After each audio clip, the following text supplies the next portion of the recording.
लेके जा रहा है? वो काल भगवान है। इन दोनों में से आपने चुनना है कि हमने किसके सपुर्द अपनी जीवात्मा को करना है। काल के जाल में फंस गए तो 184 है, किसी को नहीं छोड़ता वो तो हाथी बिल्ला कुत्ता सब बना के बैठाएगा फिर। और परमात्मा की शरण में आ गए तब फिर तुम ऐसी जगह जाओगे जहां जाने के बाद तुम्हें वापस यहां नहीं आना पड़ेगा, दुर्दशा नहीं करवानी पड़ेगी। क्योंकि जन्मों जन्म बीत गए, बार बार पैदा होना, बार बार मरना, फिर पैदा होना, फिर मरना। ये दुनिया खत्म होने वाली नहीं भाई, ये चलती जानी है। ये गलतफहमी है कि दुनिया खत्म हो जाएगी। पता नहीं कितनी बार प्रलय, कितनी बार महाप्रलय, कितनी बार चारों युग खत्म होने के बाद दोबारा युग शुरू हो गए। ये खत्म कब होगी दुनिया? इसका कोई आदि अंत नहीं है, चलता ही रहेगा मामला। लेकिन एक मौका है इस दुनिया से निकलने का, और वो मौका है कलयुग में। जब कबीर साहब ने कहा तो 3 युगों में जितनी मर्जी लीला दिखा ले, लेकिन चौथे युग में एक भी राक्षस पैदा किया फिर देख लेना। तो आज जो हम बचे हुए ना राक्षसों से, इतने बड़े बड़े राक्षस पैदा हुए, कहां चले गए ये सारे राक्षस? कौन सी फैक्ट्री थी जो राक्षस बनाती थी, अब बंद हो गई। 3 युग तक फैक्ट्री में राक्षस ही राक्षस बने, अब क्यों नहीं बन रहे? इसलिए नहीं बन रहे क्योंकि वादा हुआ है कबीर साहब से कि 3 युग में मैं राक्षस बनाऊंगा, चौथे युग में मैं राक्षस नहीं बनाऊंगा। लेकिन 3 युग में आप पंथ मत चलाना, चौथे युग में आप पंथ चला लेना, मैं रोकता नहीं। 3 युग में जीवों को लेके मत जाना, चौथे युग में जितने मर्जी ले जाना, मैं रोकता नहीं। क्यों? क्योंकि चौथा युग आते आते मैं इतना बड़ा जाल बुन दूंगा कि जीवों को समझ में ही नहीं आएगा कि मैं पूजा कर रहा हूं तो किसकी कर रहा हूं। मैं परमात्मा की पूजा कर रहा हूं या काल भगवान की पूजा कर रहा हूं, जीव को यही समझ में नहीं आएगा। और वो सारी उम्र काल भगवान की पूजा करता करता काल के मुंह में चला जाएगा। ये निश्चित है, ये निश्चित है। इसलिए कबीर साहब की वाणी को समझो। कहते हैं रहना नहीं देश बेगाना है। ये हमारा देश नहीं है, ये हमारा देश नहीं है। आज हमारा भरा पूरा परिवार है, शादी का त्योहार है, शादी हो रही है किसी की, और एकदम दूल्हे को अटैक आ गया, मर गया बेचारा मंडप में। अब लगो, रो, चीखो, चिल्लाओ, ये कैसा देश है भाई? बारात जा रही है दूल्हे की, रास्ते में एक्सीडेंट हो गया, किसी खाई में बस गिर गई, सारे बाराती मर गए। ले लो स्वाद दुनिया में रहने का। ये यहाँ का स्वाद है। ट्रेन में जा रहे हैं, सब खुशियां मनाते, जय माता की करते करते, और ट्रेन आपस में टकरा गई, हजारों लोग मर गए। ले लो स्वाद दुनिया में रहने का। केदारनाथ में गए पूजा करने, पाठ करने, तबाही मच गई, लोग बह के आए, 3.5-4 लाख बंदा मर गया, गांव के गांव डूब गए। ले लो स्वाद दुनिया में रहने का। ये ऐसी दुनिया है मेरे भाई। अभी अपने साथ कुछ नहीं बीत रहा है इसलिए अच्छी लग रही है। जब अपनी किडनियां फेल हो जाएंगी, जब अपने फेफड़े फेल हो जाएंगे, जब हार्ट अटैक आ जाएंगे, जब घर में मृत्यु हो जाएंगी 2-4 लोगों की, तब सारा स्वाद खत्म हो जाता है। फिर बंदा कहता है कोई गुरु ढूंढे यार, मुक्ति प्राप्त करे। अब क्यों? अब क्या हो गया? और मजे ले लो।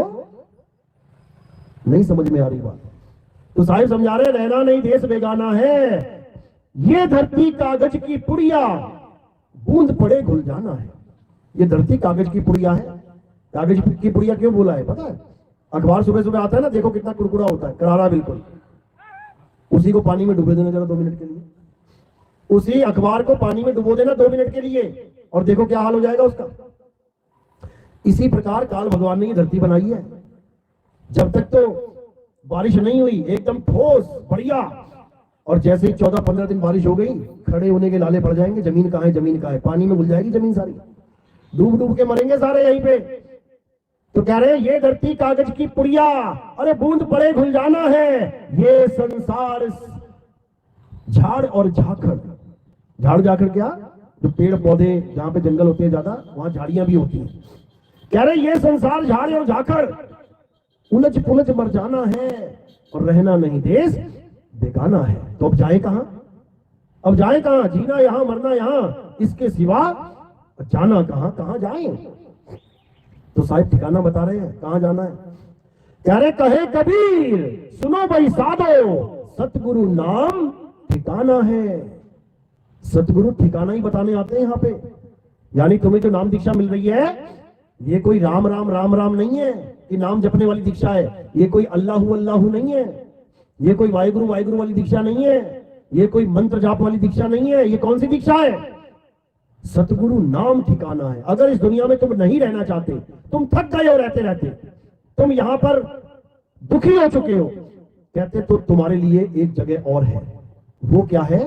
सतगुरु नाम ठिकाना है। तुम उस ठिकाने में पहुंच जाओ जहां पर पहुंचने के बाद ना तो आना होगा ना जाना होगा, ना कहीं आना और ना कहीं जाना, आपे में आप समाना। फिर तुम्हें तुम्हारा स्वरूप पता लगेगा और अपने स्वरूप में स्थित हो जाओगे। उसके बाद तुम्हारा जन्म मरण का रोग खत्म हो जाएगा। तो इसीलिए साहिब ने समझाने में कोई कसर नहीं छोड़ी, लेकिन ये जीव ये समझने को तैयार नहीं है, ये समझने को तैयार नहीं है। इसको तो वही चाहिए, इसको भक्षक ही चाहिए, भक्षक में खुश है ये। और कहता भी है, कहता है मरना तो है ही है, मौत तो आनी है, जबकि अमर है ये जीव अमर है। कहते भी है ईश्वर अंश जीव अविनाशी है, अमर। लेकिन इसके दिमाग में ऐसा फीड कर दिया गया है कि अरे मरना तो है ही है, एक दिन तो मरना ही है। इसीलिए ये बिल्कुल बेफिक्रा होके बैठा हुआ है कि अरे मरना ही है, सबने मरना है, हम भी मर जाएंगे, सबने मरना है, हम भी मर जाएंगे। और जब आती है मौत तो भागता है हॉस्पिटल की तरफ। तब क्यों नहीं कहता कि सबने मरना है, हम भी मर जाएंगे। फिर इसको डॉक्टर चाहिए, फिर इसको ट्रीटमेंट चाहिए, फिर इसको इलाज पूरा चाहिए, प्रॉपर चाहिए। अब कह दे कि एक दिन मरना ही है, मर जाएंगे, हालत खराब हो जाती है, क्योंकि ये भूल चुका है कि ये अमर है। अब अमर आदमी क्या करे, मर तो सकता नहीं बेचारा, क्या करे। अब क्या करे, मरने से बचने का तरीका समझे।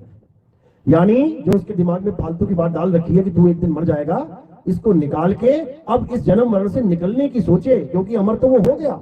गुरु ने तो भेद समझा दिया कि तू अमर है, अब उसे कोई दूसरी अमरता की जरूरत नहीं है, अमर तो वो है ही है। अब उसे किस चीज की जरूरत है, अब उसे ठिकाने की जरूरत है। अभी कौन सा ठिकाना है, अभी ये नाशवान देह को ठिकाना बना के बैठा है। अब नाशवान ठिकाना है तो एक दिन नाश होगा ही होगा। ठिकाना टूटेगा तो फिर भागेगा नया ठिकाना ढूंढने के लिए। उसके लिए फिर उसको नया जन्म लेना पड़ेगा, बचने वाला नहीं है। यानी बार बार जन्मना, बार बार मरना पड़ेगा, कोई बचने वाला नहीं है। मां के गर्भ में जाना पड़ेगा। आज इंसान जन्म मिल गया, शुक्र मनाओ। अगला जन्म क्या पता कुतिया के गर्भ से निकलना पड़े, बिल्ली के गर्भ से निकलना पड़े। आज तुम्हें एक सुंदर मां मिली है, 2 हाथ 2 पैरों वाली, अच्छी बात है। फिर तुम्हें 4 पैरों वाली मां मिल जाएगी और एक पूंछ वाली, उसको भी अपनाना पड़ेगा। कुत्ते के बच्चे देखो, मां आती है पूंछ हिलाती हुई, वो भी पूंछ हिलाती हुए पहुंच जाते हैं। दोनों को पूंछ हिलाना पड़ेगा, मां को भी बेटे को भी। आज बिना पूंछ का जन्म मिला है, कितना सुंदर लग रहा है। उसके बाद पूंछ मिल जाएगी, बड़े सुंदर लगोगे।